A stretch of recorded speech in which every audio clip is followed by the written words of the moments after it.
сап-сары знак тұр, көрдіңіз ба? Бағдаршамның үстінде. Главный дорога, яғни баш жол деп аталады. Не үшін тұр деп ойлайсыз? Сұрақ сізге. Главный біз. Главный сен түсінікті ғой енді. Не үшін тұр деймін да?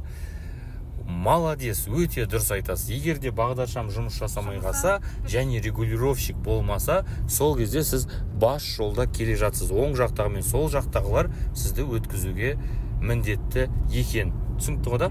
Бәрекелді. Жүріп келе жатқанда арақашықтық қанша болады? Алдымыздағы ақ түсті кобальт автокөлігімен қанша метр болу керек арамыз? Кеп атқан автокөлікпен, ау? Накатпен жібереміз. 1,5. Молодец, дұрыс емес. 1,5 болмайды, 1,5 аз ғой. Оңға поворотник қосамыз, оң айнаға қараймыз. Таза ма оң жақ? Болды, мына жерде үзік-үзік болады қазір. Рұқсат етілген жер сол жерден шығады екенбіз. Арақашықтық